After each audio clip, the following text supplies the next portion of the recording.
If you're thinking about buying a home right now, you're probably stuck in the same mental loop as thousands of other Canadians. You keep hearing, when rates drop, prices are going to come down. Just hold off until the market stabilizes. And on the surface, this advice sounds pretty logical. But here's the truth that most people won't understand until it's too late. The people that wait for the perfect market almost always end up missing the mark. So today, we're going to break down what's actually happening in the market, why so many buyers are sitting on the sidelines, and most importantly, how smart buyers are positioning themselves right now. Because if you're serious about owning real estate in Canada, you need to understand how timing actually works. So first, let's look at the psychology. Buyers right now are pretty confused, and rightfully so. I understand why. Over the past few years, they've seen interest rates all over the place. Home prices fluctuate drastically, and media headlines constantly talking about crashes, bubbles, recessions, and uncertainty. So naturally, people are going to freeze, especially when everywhere they look, it's just unknowns and instability. It's just human nature. When financial decisions get big, media headlines are loud, people will freeze, which also means something very important is happening below the surface. Opportunities are arising. They're opening up. So let's talk about what's actually happening in the market right now, March 2026. Firstly, homes are sitting on the market a little bit longer. Sellers are becoming more flexible, and buyers are cautious. When you combine these three factors, you get something that rarely exists in a hot market: negotiation power. And for reference, during the pandemic boom, buyers almost had none of this.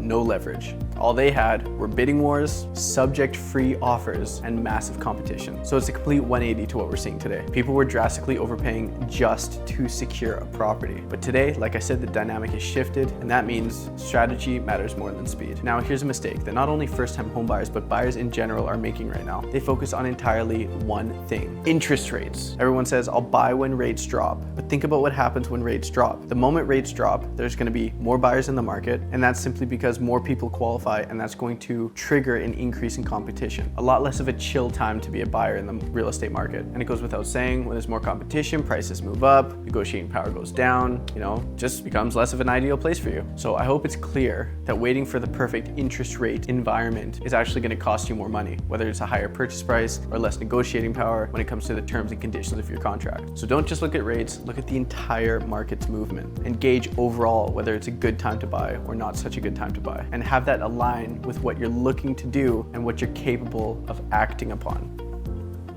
So get pre-approved. So instead of asking when will rates be perfect, when are they going to be at their lowest, ask yourself this: when do I have more leverage to get what I want in the most ideal circumstance? And like I said, leverage exists when competition is low, sellers are flexible, and overall negotiation is more possible. Because another reality is that the mortgage rate you get today isn't permanent. It's likely going to last max 5 years. Yes, there are 7, 10-year terms out there. Nobody really does those because they're going to be higher than the overall 5 and 3-year terms anyway. So likely you're going to have to change your mortgage 5 times before you pay it off completely. Your rate is not permanent. And at the end of the day, you can also refinance, restructure your entire mortgage if rates come down significantly. But if you stay diligent, stay strategic, you can always improve your financial structure over time. But the price you pay for this property will affect your financial future forever, which means timing the purchase based on the competition in the market is equal or even more important than timing your purchase based on interest rates. So realize, real estate has always been a long game, and the price you pay for something, that's locked in. Interest rates, mortgage products, those can change multiple times. They're not a fixed permanent thing. You can restructure, you can refinance, and better your financial situation later on. If you look historically at the Canadian housing market, property values tend to move upwards. Now, that doesn't mean that the market never corrects. A healthy market always corrects. It has hills and it has valleys, but the trend is upwards. We see moments like we're in right now where prices soften and confidence drops. But these periods become perfect entry points for people who are thinking long-term and take action. So if you're still asking yourself the question, should I buy? The real answer is, don't make a decision based on fear. Don't make a decision based on headlines. Make decisions based on strategy. Understand the market, understand your finances, and understand your timeline. Because those that succeed